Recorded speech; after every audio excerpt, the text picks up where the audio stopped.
ವಿವಿಸಿ news ಫೀಡ್ಗೆ ಸ್ವಾಗತ. ನಾನು ಸಮೀಕ್ಷಾ ಹೆಚ್ಆರ್. ಸಮಸ್ತ ವಿವಿಸಿ ವಾಹಿನಿ ವೀಕ್ಷಕರಿಗೆ ದೀಪಾವಳಿ ಹಬ್ಬದ ಶುಭಾಶಯಗಳು. ಈಗ ಹೆಡ್ಲೈನ್ಸ್. ಸರತಿ ಸಾಲಿನಲ್ಲಿ ನಿಂತು ಹಾಸನಾಂಬೆ ದರ್ಶನ ಪಡೆದ ಧ್ರುವ ಸರ್ಜಾ. ಹಾಸನಾಂಬೆ ಸಾರ್ವಜನಿಕ ದರ್ಶನಕ್ಕೆ ಇಂದು ತೆರೆ, ನಾಳೆ ಗರ್ಭಗುಡಿ ಬಾಗಿಲು ಬಂದ್. ಹಾಸನದಲ್ಲಿ ಬೆಳ್ಳಂಬೆಳಗ್ಗೆ ಮಳೆ, ರಾಜ್ಯದ ಎಲ್ಲಾ ಜಿಲ್ಲೆಗಳಿಗೆ ಯೆಲ್ಲೋ ಅಲರ್ಟ್, ದಕ್ಷಿಣ ಒಳನಾಡಿನಲ್ಲಿ ಭಾರೀ ಮಳೆ ನಿರೀಕ್ಷೆ. ಬಲಾಢ್ಯರಿಂದ ದಬ್ಬಾಳಿಕೆ, ರೈತನೊಬ್ಬನಿಂದ ವಿಷದ ಬಾಟಲಿ ಹಿಡಿದು ಪ್ರತಿಭಟನೆ, ಸರ್ವೆ ಅಧಿಕಾರಿಗಳ ವಿರುದ್ಧ ಗಂಭೀರ ಆರೋಪ.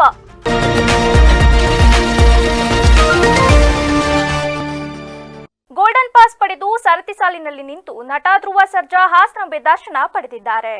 ತಂದೆ ಹಾಗೂ ಸ್ನೇಹಿತರ ಜೊತೆ ಹಾಸನಾಂಬ ದೇವಾಲಯಕ್ಕೆ ಆಗಮಿಸಿದ ಧ್ರುವ ಸರ್ಜಾ ಸರತಿ ಸಾಲಿನಲ್ಲಿ ಬಂದು ದೇವಸ್ಥಾನದ ಬಳಿ ಬರುತ್ತಿದ್ದಂತೆ ಸರತಿ ಸಾಲಿನಿಂದ ಹೊರಬಂದು ನಂತರ ಮುಖ್ಯ ದ್ವಾರದ ಮೂಲಕ ದೇವಸ್ಥಾನಕ್ಕೆ ಆಗಮಿಸಿ ದೇವಿಯ ದರ್ಶನ ಪಡೆದಿದ್ದಾರೆ.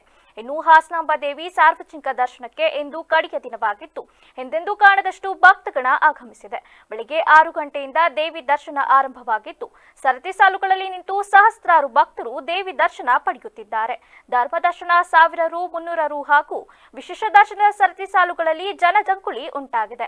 ಇಂದು ಬೆಳಿಗ್ಗೆ 6 ಗಂಟೆಯಿಂದ ರಾತ್ರಿ 7 ಗಂಟೆವರೆಗೆ ಭಕ್ತರು ಅಪಾರ ಸಂಖ್ಯೆಯಲ್ಲಿ ಆಗಮಿಸಿ ನಿರಂತರವಾಗಿ ದೇವಿಯ ದರ್ಶನ ಪಡೆದಿದ್ದಾರೆ. ಇಂದು ರಾತ್ರಿ 7 ರಿಂದ ಮಧ್ಯರಾತ್ರಿ 12 ಗಂಟೆವರೆಗೆ ಗರ್ಭಗುಡಿಯ ಬಾಗಿಲು ಬಂದ್ ಆಗಿರಲಿದೆ. ರಾತ್ರಿ 7 ಗಂಟೆಯಿಂದ ಮಧ್ಯರಾತ್ರಿ 12 ಗಂಟೆವರೆಗೆ ದೇವಿ ದರ್ಶನ ಇರುವುದಿಲ್ಲ. ಮಧ್ಯರಾತ್ರಿ 12 ಗಂಟೆಯಿಂದ ನಾಳೆ ಬೆಳಗ್ಗೆ 5 ಗಂಟೆವರೆಗೆ ಸ್ಥಳೀಯರಿಗೆ ಹಾಗೂ ಸಾರ್ವಜನಿಕರಿಗೆ ದರ್ಶನವಿರಲಿದೆ. ನಾಳೆ ಶಾಸ್ತ್ರೋಕ್ತವಾಗಿ ಹಾಸನಾಂಬ ದೇವಿ ಗರ್ಭಗುಡಿ ಬಾಗಿಲು ಮುಚ್ಚಲಿದೆ. ಹಾಸನದಲ್ಲಿಂದು ಬೆಳ್ಳಂಬೆಳಗ್ಗೆ ಚಿಟಿ ಮಳೆ ಆರಂಭವಾಗಿದೆ. ನಗರದ ಹಲವೆಡೆ ಶೀತ ಗಾಳಿ ಜೊತೆ ಮಳೆ ಆರಂಭವಾಗಿದ್ದು ನಗರದಾದ್ಯಂತ ಮೋಡ ಕವಿದ ವಾತಾವರಣವಿದೆ. ದೀಪಾವಳಿ ಹಬ್ಬದ ಸಂಭ್ರಮದಲ್ಲಿರುವವರಿಗೆ ಮಳೆ ಸಾಥ್ ಕೊಟ್ಟಿದೆ. ಇಂದು ಸಹ ರಾಜ್ಯದ ಎಲ್ಲ ಜಿಲ್ಲೆಗಳಿಗೂ ಯೆಲ್ಲೋ ಅಲರ್ಟ್ ಘೋಷಿಸಲಾಗಿದೆ. 13 ಜಿಲ್ಲೆಗಳಿಗೆ ಹವಾಮಾನ ಇಲಾಖೆ ಭಾರಿ ಮಳೆ ಅಲರ್ಟ್ ನೀಡಿದೆ. ಕರಾವಳಿ ಮತ್ತು ದಕ್ಷಿಣ ಒಳನಾಡಿನಲ್ಲಿ ಭಾರಿ ಮಳೆಯಾಗುವ ನಿರೀಕ್ಷೆ ಇದೆ. ಇನ್ನು ಜಿಟಿ ಮಳೆಗೆ ಬೆಂಗಳೂರು ಮಲೆನಾಡಿನಂತೆ ಆಗಿದೆ. ಬೆಳಗ್ಗೆಯಿಂದಲೂ ತುಂತುರು ಮಳೆ ಬಿಟ್ಟು ಬಿಡದೆ ಸುರಿಯುತ್ತಿದೆ. ಚುಮುಚುಮು ಚಳಿ ಹಾಗೂ ಜಿಟಿ ಮಳೆಯೊಂದಿಗೆ ಚುಮುಚುಮು ಚಳಿ ಹಾಗೂ ಜಿಟಿ ಮಳೆಯೊಂದಿಗೆ ಊಟಿ ವಾತಾವರಣ ನಿರ್ಮಾಣವಾಗಿದೆ. ಇನ್ನು ಮುಂದಿನ 3 ದಿನದವರೆಗೆ ಇದೇ ವಾತಾವರಣ ಇರಲಿದೆ ಎಂದು ಹವಾಮಾನ ಇಲಾಖೆ ಮುನ್ಸೂಚನೆ ನೀಡಿದೆ. ಜಮೀನಿಗೆ ಹೋಗಲು ರಸ್ತೆಯನ್ನ ಅಡ್ಡಗಟ್ಟಿ ಕೇಳಲು ಹೋದ್ರೆ ದೌರ್ಜನ್ಯ ದಬ್ಬಾಳಿಕೆ ನಡೆಸುತ್ತಿದ್ದಾರೆ. ಕಾನೂನುಬದ್ಧವಾಗಿ ಸರ್ವೆ ಮಾಡಬೇಕಾದ ಅಧಿಕಾರಿಗಳೇ ಶಾಮೀಲಾಗಿದ್ದಾರೆಂದು ರೈತನೊಬ್ಬ ವಿಷದ ಬಾಟಲಿ ಹಿಡಿದು ಪ್ರತಿಭಟನೆ ನಡೆಸಿದ್ರು. ಬೇಲೂರು ತಾಲೂಕಿನ ಕರೆಕಟ್ಟೆಹಳ್ಳಿ ಗ್ರಾಮದ ನಾಗರತ್ನಮ್ಮ ಕೋಂ ವೀರೇಗೌಡರ ಪುತ್ರ ಗುರುಮೂರ್ತಿ ಅವರು ನಮಗೆ ನ್ಯಾಯ ಸಿಗದಿದ್ದರೆ ಕಂದಾಯ ಇಲಾಖೆ ಮುಂದೆ ವಿಷ ಸೇವಿಸುವುದಾಗಿ ಪ್ರತಿಭಟನೆ ನಡೆಸಿದರು. ತಾಲೂಕಿನ ಕರೆಕಟ್ಟೆಹಳ್ಳಿ ಗ್ರಾಮದ ಸರ್ವೆ ನಂಬರ್ 98/99 ಹಾಗೂ 65ರಲ್ಲಿ ಗಾಡಿ ಜಾಡು ನಕಾಶೆ ರಸ್ತೆ ಇದ್ದರೂ ಕೆಲ ಬಲಾಢ್ಯರು ಅದನ್ನು ಒತ್ತುವರಿ ಮಾಡಿಕೊಂಡಿದ್ದು ಸುಮಾರು 40 ರಿಂದ 50 ರೈತ ಕುಟುಂಬದವರಿಗೆ ತಿರುಗಾಡಲು ರಸ್ತೆ ಇಲ್ಲದೆ ತಮ್ಮ ಜಾನುವಾರುಗಳೊಂದಿಗೆ ತಮ್ಮ ಜಮೀನಿಗೆ ಹೋಗದ ಸ್ಥಿತಿ ಉಂಟಾಗಿದೆ. ಅದನ್ನ ಕೇಳಲು ಹೋದ್ರೆ ನಮ್ಮ ಮೇಲೆ ದೌರ್ಜನ್ಯ ದಬ್ಬಾಳಿಕೆ ನಡೆಸುತ್ತಾರೆ. ಈಗಾಗಲೇ ಸುಮಾರು 5-6 ಬಾರಿ ಕಂದಾಯ ಇಲಾಖೆಗೆ ಅರ್ಜಿ ಸಲ್ಲಿಸಿದ್ರು ಅಧಿಕಾರಿಗಳು ಕಣ್ಣು ಮುಚ್ಚಿ ಕುಳಿತಿದ್ದಾರೆ ಎಂದು ಆರೋಪಿಸಿದ್ರು. 2023 18ನೇ ತಾರೀಕು 4ನೇ ತಿಂಗಳಲ್ಲಿ ನಾನು ಅರ್ಜಿ ಹಾಕಿರ್ತೀನಿ. ಕಾಲು ದಾರಿ ಮತ್ತೆ ಬಂಡಿ ದಾರಿನ ಒತ್ತುವರಿ ಮಾಡಿರ್ತಾರೆ ಅಂತ ಪ್ರಭಾವಿಗಳು, ಆದರೆ ಯಾವುದೇ ಕ್ರಮ ಕೈಗೊಂಡಿರಲ್ಲ. ಈಗ ಮತ್ತೆ ಕೆರೆ ತುಂಬಿದೆ, ನೀರು ಹರಿತಾ ಇದೆ. ಜಮೀನಿಗೆ 40ಕ್ಕೂ ಹೆಚ್ಚು ರೈತರು ಓಡಾಡ್ಲಿಕ್ಕೆ ಜಾಗ ಇಲ್ಲ. ಅಲ್ಲಿ 40ಕ್ಕೂ ಹೆಚ್ಚು ರೈತರು ಓಡಾಡ್ಲಿಕ್ಕೆ ಜಾಗ ಇಲ್ಲ. ಅಲ್ಲಿ ಯಾಕೆ ಕಾರಣಕ್ಕೆ ನಾನು ಒಬ್ಬನೇ ಬಂದು ಪ್ರೊಟೆಸ್ಟ್ ಮಾಡ್ತಾ ಇದ್ದೀನಿ ಅಂದ್ರೆ ರಾಜಕೀಯ ಪ್ರಭಾವಿಗಳ ಜಮೀನಲ್ಲಿ ದಾರಿ ಬರಬೇಕದು. ಆದ ಕಾರಣದಿಂದ ಎದುರುತ್ತಾ ಇದ್ದಾರೆ ಎಲ್ಲರೂ. ಜಮೀನಲ್ಲಿ ದಾರಿ ಬಿಡ್ಸಕ್ ಹೋದ್ರೆ ಏನಾಗ್ಬೋದು ನೆಟ್ಟು. ಈಗ ಇದಕ್ಕೆ ಮುಂಚೆ ಅರ್ಜಿ ಕೊಟ್ಟನಿಗೆ ಸಮಸ್ಯೆಗಳು ಆಗಿದೆ, ಅದಕ್ಕೋಸ್ಕರ ಎದುರುತ್ತಾ ಇದ್ದಾರೆ. ಈಗ ಎದುರುತ್ತಾ ಕೂತ್ಕೊಂಡ್ರೆ ಬದಲಾವಣೆ ಆಗೋದಿಲ್ಲ ಸಮಾಜದಲ್ಲಿ. ನನಗೆ ಏನೇ ಸಮಸ್ಯೆ ಬಂದರೂ ಪರವಾಗಿಲ್ಲ ಅಂತ ಹೇಳ್ಬಿಟ್ಟು ನಾನು ಮುಂದೆ ಬಂದು ಈ ಅರ್ಜಿನ ಪಾಸ್ ಮಾಡಲೇಬೇಕು ಅಂತ ನಾನು ಒತ್ತಡ ಆಗ್ತಾ ಕೂತ್ಕೊಂಡು. ಇನ್ನು ಕೆಆರ್ಎಸ್ ಪಕ್ಷದ ತಾಲೂಕು ಅಧ್ಯಕ್ಷ ಆದೇಶ್ ಮಾತನಾಡಿ, ಒಬ್ಬ ಮಾಜಿ ಶಾಸಕರ ಗ್ರಾಮದಲ್ಲಿ ಒಬ್ಬ ಬಡ ರೈತರಿಗೆ ಎಷ್ಟು ತೊಂದರೆಯಾಗುತ್ತಿದೆ ಅಂದ್ರೆ ಇನ್ನು ಉಳಿದವರ ಕತೆ ಏನು? ರೈತರ ಸಮಸ್ಯೆಗಳು ಒಂದಲ್ಲ ಒಂದು ಆಗುತ್ತಿದ್ದರೂ ಕಂದಾಯ ಇಲಾಖೆ ಅಧಿಕಾರಿಗಳು ಇದರ ಬಗ್ಗೆ ತಲೆಕೆಡಿಸಿಕೊಳ್ಳುತ್ತಿಲ್ಲ. ಪ್ರತಿನಿತ್ಯ ರೈತರ ಸಮಸ್ಯೆಗಳು ಆಲಿಸುವುದನ್ನ ಬಿಟ್ಟು ದೇವಸ್ಥಾನದ ಬಾಗಿಲು ಕಾಯಲು ಹೋಗಿದ್ದಾರೆ ಎಂದರು. ಎಷ್ಟು ವೈಫಲ್ಯ ಆಗಿದೆ, ಇವ್ರ ಹತ್ರ ಅಧಿಕಾರ ಇಲ್ವಾ, ಇಲ್ಲ ಬಿಡಿಸ್ಲಿಕ್ಕೆ ಆಗ್ತಾ ಇಲ್ವಾ, ಇಲ್ಲ ರಾಜಕಾರಣಿಗಳ ಒತ್ತಡ ಇದೆಯಾ? ರಾಜಕಾರಣಿಗಳ ಒತ್ತಡವೇ ಇದ್ರೆ ಇವ್ರು ಏನಕ್ಕೆ ಬೇಕು ಕೆಲಸಗಳಿಗೆ? ಇವ್ರ ಅಧಿಕಾರಿಗಳು ಏನಕ್ಕೋಸ್ಕರ ಕೆಲಸ ಮಾಡ್ಬೇಕಾಗಾದ್ರೆ? ರಾಜಕಾರಣಿಗಳ ಒತ್ತಡ ಇದ್ರೆ ಈಗ ರೈತರು ಏನ್ ಬೆಳೀತಾರೆ? ಗದ್ದೆ ಹೊಲ ಜಮೀನುಗಳಲ್ಲಿ ಏನ್ ಬೆಳೀತಾರೆ? ಏನಾದ್ರು ಚಿನ್ನ ಬೇರೆ ಇನ್ನೊಂದೇನಾದ್ರು ಬೆಳೀಲಿಕ್ಕಾಗುತ್ತಾ? ಜೋಳ ಭತ್ತ ಅಂತ ಜಾಗಕ್ಕೆ ಹೋಗಕ್ಕೆ ದಾರಿ ಕಟ್ಟಿದ್ರೆ ಏನ್ ಮಾಡಕ್ಕೆ ಪ್ರಯೋಜನ? ಹಾಗೆ ರಾಜ್ಯ ಸರ್ಕಾರ ಹೇಳಿದೆ, ರೈತಂಗೆ ಹೋಗ್ತಕ್ಕಂಥ ದಾರಿಯನ್ನ ಕಟ್ಟಬಾರ್ದು ಅಂತ ರಾಜ್ಯ ಸರ್ಕಾರ ಸುತ್ತೋಲನೆ ಹೊಡಿಸಿದೆ. ಈಗ ಒಂದು ವರ್ಷದಲ್ಲಿ ಸ್ಟ್ರಿಕ್ಟ್ ಆಗಿ ಆರ್ಡರ್ ಮಾಡಿದೆ, ಯಾರಿಗಾದ್ರೂ ಹಂಗೇನಾದ್ರೆ FIR ಮಾಡಿ ಅವ್ರನ್ನ ಜೈಲಿಗೆ ಕಳಿಸ್ತಕ್ಕಂಥ ವ್ಯವಸ್ಥೆ ಇದೆ. ಆದ್ರೆ ಇವೆಲ್ಲ ಏನು ನಾಮಕಾವಸ್ತಿ ಪೇಪರ್ಗಳಲ್ಲಿ ಮಾತ್ರನಾ? ರೈತರ ಹೊಲ ದಾರಿಗಳಿಗೆ ಅಡಚಣೆ ಮಾಡಿದರೆ FIR ಆಗುತ್ತೆ ಅಂತ. ಎಲ್ಲಿ FIR ಆಗಿದೆ ಸ್ವಾಮಿ? ಇವ್ರನ್ನ ಅಡಚಣೆ ಮಾಡಿ 2 ವರ್ಷ ಆಗಿದೆ, ಎಲ್ಲಿ FIR ಆಗಿದೆ? ಅದು ಕೇವಲ ಪತ್ರಿಕೆಗಳಲ್ಲಿ ಮಾತಾಡ್ಲಿಕ್ಕೆ ಮಾತ್ರ ಅದು ವ್ಯವಸ್ಥೆನಾ? ಈಗ ರೈತರಿಗೆ ಅಂತಾರಾಷ್ಟ್ರೀಯ ಲಯನ್ಸ್ ಸಂಸ್ಥೆ ಬೇಲೂರು ಘಟಕದ ವತಿಯಿಂದ ಪಟ್ಟಣದ ಹೊರವಲಯದಲ್ಲಿರುವ ಯುನೈಟೆಡ್ ಅಕಾಡೆಮಿ ಆಂಗ್ಲ ಮಾಧ್ಯಮ ಶಾಲೆಯಲ್ಲಿ ಮಾನಸಿಕ ಆರೋಗ್ಯ ಅರಿವು ಕಾರ್ಯಾಗಾರ ಹಾಗೂ ವಿದ್ಯಾರ್ಥಿಗಳಿಗೆ ಚಿತ್ರಕಲೆ ಸ್ಪರ್ಧೆಯನ್ನ ಹಮ್ಮಿಕೊಳ್ಳಲಾಗಿತ್ತು. ಈ ಸಂದರ್ಭದಲ್ಲಿ ಬೇಲೂರು ಲಯನ್ಸ್ ಕ್ಲಬ್ ಅಧ್ಯಕ್ಷೆ ತಾರಾಮಣಿ ಸುರೇಶ್ ಮಾತನಾಡಿ, ಮಾನಸಿಕ ಆರೋಗ್ಯವು ನಿಮ್ಮ ಆಲೋಚನೆ, ಭಾವನೆ ಮತ್ತು ವರ್ತನೆಗಳನ್ನು ಒಳಗೊಂಡಿರುವ ನಿಮ್ಮ ಯೋಗಕ್ಷೇಮದ ಸ್ಥಿತಿಯಾಗಿದೆ.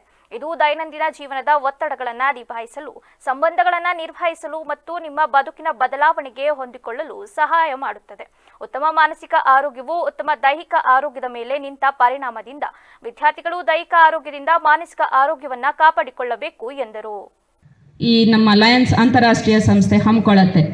ಪ್ರತಿ ವರ್ಷವೂ ಇನ್ನೂ ಉತ್ತಮವಾಗಿ ಸಾಮಾಜಿಕ ಕಳಕಳಿಯಿಂದ, ಹೇಗಂದರೆ ಚಿಕ್ಕ ಮಕ್ಕಳಿಂದ ಹಿಡಿದು ವಯಸ್ಸಾದ ವೃದ್ಧರವರೆಗೂ ಎಲ್ಲ ಅಗತ್ಯತೆಗಳು ಏನಿದೆ ತುಂಬ ಇಂಪಾರ್ಟೆಂಟ್ ಆಗಿರೋಂಥದ್ದು ಅದೆಲ್ಲದನ್ನು ಪೂರೈಸ್ತಾ ಸಮಾಜಕ್ಕೆ ಒಂದು ಉತ್ತಮವಾಗಿ ಸಮಾಜ ರೂಪುಗೊಳ್ಳೋದಕ್ಕೆ ಏನು ಬೇಕೋ ಅದನ್ನು ಈ ನಮ್ಮ ಅಂತಾರಾಷ್ಟ್ರೀಯ ಲಯನ್ಸ್ ಸಂಸ್ಥೆ ಮಾಡ್ತಾ ಬರ್ತಾ ಇದೆ. ಅದರಲ್ಲಿ ನಾವು ಒಂದು ಭಾಗ ಆಗಿದ್ದೀವಿ ಅಂತ ಹೇಳ್ಕೊಳ್ಳೋದಕ್ಕೆ ಹೆಮ್ಮೆ ಆಗುತ್ತೆ. ಲಯನ್ಸ್ ನಿಕಟಪೂರ್ವ ಅಧ್ಯಕ್ಷ ಡಾಕ್ಟರ್ ಮಾತನಾಡಿ, ಇತ್ತೀಚಿನ ದಿನದಲ್ಲಿ ಒತ್ತಡ ಮನುಷ್ಯನ ಬದುಕಿನ ಮೇಲೆ ಮಾರಕ ಪರಿಣಾಮ ಬೀರುತ್ತಿರುವ ಹಿನ್ನೆಲೆಯಲ್ಲಿ ಪೋಷಕರು ಮತ್ತು ಶಿಕ್ಷಕರು ವಿದ್ಯಾರ್ಥಿಗಳ ಸರ್ವತೋಮುಖ ಹಿತದೃಷ್ಟಿಯಿಂದ ಬೋಧನೆಗೆ ಮುಂದಾಗಬೇಕಿದೆ. ಕೇವಲ ಅಂಕವೇ ಜೀವನದಲ್ಲಿ ಪ್ರಾಮುಖ್ಯತೆ ಗಳಿಸಲು ಸಾಧ್ಯವಿಲ್ಲ. ಯೋಗ, ದೈಹಿಕ ಕಸರತ್ತು ಪ್ರತಿನಿತ್ಯ ರೂಢಿಸಿಕೊಳ್ಳಿ, ಪುಸ್ತಕ ಓದುವ ಹವ್ಯಾಸ ಬೆಳೆಸಿಕೊಳ್ಳಿ ಎಂದರು. ನಮ್ಮ ಶಾಲೆಯ ಮಕ್ಕಳಿಗೆ ಕಾರಣ ಇಷ್ಟೇನೆ, ನಮ್ಮಲ್ಲಿ ಇರ್ತಕ್ಕಂಥವ್ರು ಮ್ಯಾಕ್ಸಿಮಮ್ ನೀವು ಹಳ್ಳಿಯಿಂದ ಬರ್ತಕ್ಕಂಥ ಮಕ್ಕಳಿರ್ತೀರಾ, ನಿಮಗೆ ಪ್ರತಿಯೊಂದು ವಿಷಯದ ಬಗ್ಗೆ ಅರಿವು ಮೂಡಿಸ್ತಕ್ಕಂಥ ಕೆಲಸವನ್ನ ಲಯನ್ಸ್ ಸಂಸ್ಥೆಯವರು ನಮ್ಮ ಶಾಲೆಯ ಪರವಾಗಿ ಮಾಡ್ತಾ ಇದ್ದಾರೆ ಅಂತ ಹೇಳಲಿಕ್ಕೆ ನನಗೆ ತುಂಬಾ ಹೆಮ್ಮೆ ಆಗುತ್ತೆ. ಅವರಿಗೆ ಅದೇ ರೀತಿಯಾದ ಒಂದು ಧನ್ಯವಾದವನ್ನು ಯಾವಾಗಲೂ ಅರ್ಪಿಸಲಿಕ್ಕೆ ನಮ್ಮ ಶಾಲೆ ಕೌತುಕವಾಗಿ ಕಾಯ್ತಾ ಇರ್ತದೆ ಅಂತ ಈ ಸಮಯದಲ್ಲಿ ಹೇಳಲಿಕ್ಕೆ ಇಷ್ಟಪಡ್ತೇನೆ.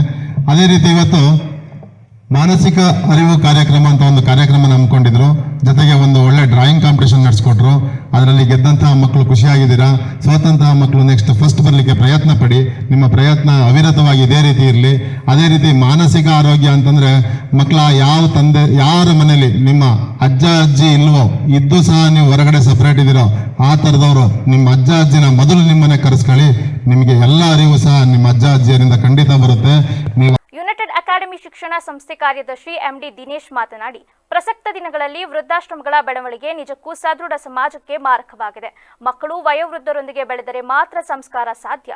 ಬೇಲೂರು ಲಯನ್ಸ್ ಕ್ಲಬ್ ಸೇವಾ ಕಾರ್ಯ ನಿಜಕ್ಕೂ ಶ್ಲಾಘನೀಯವೆಂದರು. ಈ ಸಂದರ್ಭದಲ್ಲಿ ಲಯನ್ಸ್ ಕ್ಲಬ್ ಕಾರ್ಯದರ್ಶಿ ಆದರ್ಶ್, ಖಜಾಂಚಿ ಸಂತೋಷ್, ಪದಾಧಿಕಾರಿಗಳಾದ YV ಸುರೇಶ್, KL ಸುರೇಶ್ ಸೇರಿದಂತೆ ಇತರರು ಹಾಜರಿದ್ದರು.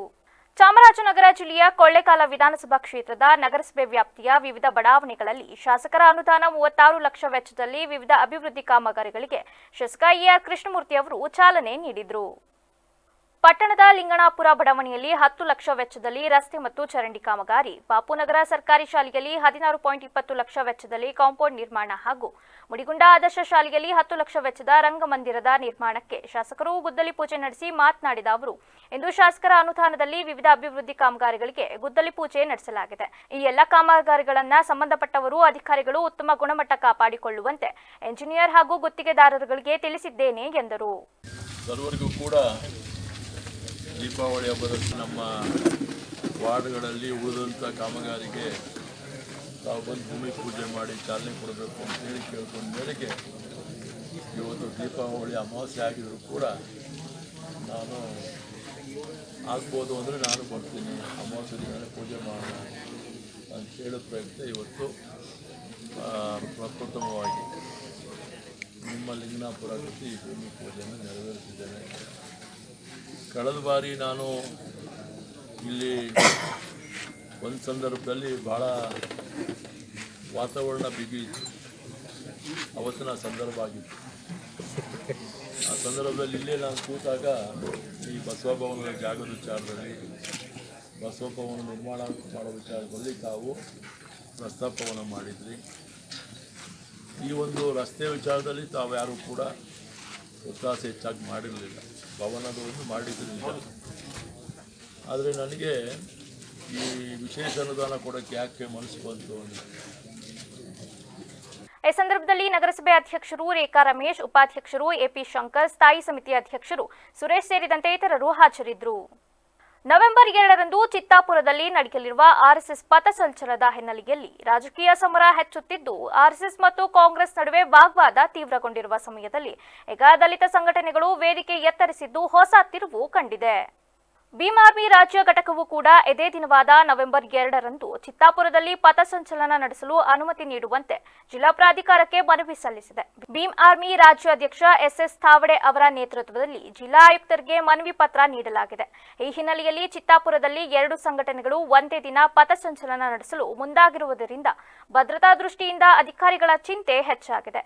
ಕಾನೂನು ಸುವ್ಯವಸ್ಥೆ ಕದಡುವ ಸಾಧ್ಯತೆ ಹಿನ್ನೆಲೆಯಲ್ಲಿ ಜಿಲ್ಲಾಡಳಿತದ ನಿರ್ಧಾರವೇ ಇದೀಗ ಕುತೂಹಲದ ವಿಷಯವಾಗಿದೆ. ಕಲಬುರಗಿ ನಗರದಲ್ಲಿ ನಡೆದ ಭೀಕರ ರಸ್ತೆ ಅಪಘಾತದಲ್ಲಿ ಇಬ್ಬರು ಸ್ಥಳದಲ್ಲೇ ಮೃತಪಟ್ಟಿದ್ದಾರೆ. ನಗರದ ಹುಮನಾಬಾದ್ ರಿಂಗ್ ರಸ್ತೆಯ ಪೆಟ್ರೋಲ್ ಬಂಕ್ ಬಳಿ ಚಲಿಸುತ್ತಿದ್ದ ಬೈಕ್ಗೆ ಹಿಂಬದಿಯಿಂದ ಟ್ಯಾಂಕರ್ ಡಿಕ್ಕಿಯಾದ ಪರಿಣಾಮ ಅಹಮದ್ ರಸೂಲ್ ಹಾಗೂ ಹಿಂಬದಿ ಸವಾರ ಸ್ಥಳದಲ್ಲೇ ಪ್ರಾಣ ಕಳೆದುಕೊಂಡಿದ್ದಾರೆ. ಡಿಕ್ಕಿಯ ರಭಸಕ್ಕೆ ಅಹಮದ್ ರಸೂಲ್ ಅವರ ತಲೆ ಛಿದ್ರವಾಗಿದೆ ಎಂದು ತಿಳಿದು ಬಂದಿದೆ. ಘಟನೆಯ ನಂತರ ಟ್ಯಾಂಕರ್ ಚಾಲಕ ಸ್ಥಳದಿಂದ ಪರಾರಿಯಾಗಿದ್ದಾನೆ. ಮಾಹಿತಿ ಪಡೆದ ಸಂಚಾರಿ ಠಾಣೆ ಪೊಲೀಸರು ಸ್ಥಳಕ್ಕೆ ಭೇಟಿ ನೀಡಿ ಪ್ರಕರಣ ದಾಖಲಿಸಿದ್ದಾರೆ. ಮೃತದೇಹಗಳನ್ನು ಜಿಲ್ಲಾ ಸರ್ಕಾರಿ ಆಸ್ಪತ್ರೆಯ ಶವ ಪರೀಕ್ಷೆಗೆ ಕಳುಹಿಸಲಾಗಿದೆ. ಈ ರಸ್ತೆ ಭಾಗದಲ್ಲಿ ಅತಿ ವೇಗದಿಂದ ವಾಹನ ಸಂಚರಿಸುವುದರಿಂದ ಅಪಘಾತಗಳು ಆಗಾಗ ಸಂಭವಿಸುತ್ತಿರುವ ಹಿನ್ನೆಲೆಯಲ್ಲಿ ಸ್ಥಳೀಯರು ಅಧಿಕಾರಿಗಳ ಗಮನ ಸೆಳೆದಿದ್ದಾರೆ. ಮನೆಗೆ ಫೋನ್ ಕರೆ ಮಾಡಿದ್ದ ವಿದ್ಯಾರ್ಥಿಗೆ ಮನಬಂದಂತೆ ಥಳಿಸಿದ್ದ ವಸತಿ ಶಾಲೆಯ ಶಿಕ್ಷಕ ವೀರೇಶ್ ಹಿರೇಮಠನನ್ನ ಬಂಧಿಸಿದ ಪೊಲೀಸರು ಜೈಲಿಗೆ ಅಟ್ಟಿದ್ದಾರೆ. ವಿಡಿಯೋ ವೈರಲ್ ಆದ ಬಳಿಕ ನಾಪತ್ತೆಯಾಗಿದ್ದ ವೀರೇಶ್ನನ್ನ ಪೊಲೀಸರು ಕಲಬುರಗಿಯಲ್ಲಿ ಬಂಧಿಸಿದ್ರು. ತಡರಾತ್ರಿ ಆರೋಪಿಯನ್ನ ಪೊಲೀಸರು ನ್ಯಾಯಾಧೀಶರ ಮುಂದೆ ಹಾಜರುಪಡಿಸಿದ್ದು, ನ್ಯಾಯಾಧೀಶರು 2 ದಿನ ನ್ಯಾಯಾಂಗ ಬಂಧನ ವಿಧಿಸಿದ ಹಿನ್ನೆಲೆಯಲ್ಲಿ ವೀರೇಶ್ನನ್ನ ಚಿತ್ರದುರ್ಗ ಜೈಲಿಗೆ ಕಳುಹಿಸಲಾಗಿದೆ. ವೀರೇಶ್ ಹಿರೇಮಠನನ್ನ ಅಮಾನತುಗೊಳಿಸಿ ಚಿತ್ರದುರ್ಗ ಡಿಸಿ ವೆಂಕಟೇಶ್ ಆದೇಶ ಪ್ರಕಟಿಸಿದ್ದಾರೆ. ಈಗ ಮತ್ತೊಮ್ಮೆ ಹೆಡ್ಲೈನ್ಸ್. ಸರತಿ ಸಾಲಿನಲ್ಲಿ ನಿಂತು ಹಾಸನಾಂಬೆ ದರ್ಶನ ಪಡೆದ ಧ್ರುವ ಸರ್ಜಾ. ಹಾಸನಾಂಬೆ ಸಾರ್ವಜನಿಕ ದರ್ಶನಕ್ಕೆ ಇಂದು ತೆರೆ, ನಾಳೆ ಗರ್ಭಗುಡಿ ಬಾಗಿಲು ಬಂದ್. ಹಾಸನದಲ್ಲಿ ಬೆಳ್ಳಂಬೆಳಗ್ಗೆ ಮಳೆ, ರಾಜ್ಯದ ಎಲ್ಲಾ ಜಿಲ್ಲೆಗಳಿಗೆ ಯೆಲ್ಲೋ ಅಲರ್ಟ್, ದಕ್ಷಿಣ ಒಳನಾಡಿನಲ್ಲಿ ಭಾರಿ ಮಳೆ ನಿರೀಕ್ಷೆ. ಬಲಾಢ್ಯರಿಂದ ದಬ್ಬಾಳಿಕೆ, ರೈತನೊಬ್ಬನಿಂದ ವಿಷದ ಬಾಟಲಿ ಹಿಡಿದು ಪ್ರತಿಭಟನೆ, ಸರ್ವೆ ಅಧಿಕಾರಿಗಳ ವಿರುದ್ಧ ಗಂಭೀರ ಆರೋಪ. ಕ್ಷಣ ಕ್ಷಣದ ಸುದ್ದಿಗಾಗಿ ನೋಡ್ತಾ ಇರಿ ವಿವಿಸಿ ಟಿವಿ, ಸತ್ಯದ ಕಡೆ ನಮ್ಮ ನಡೆ.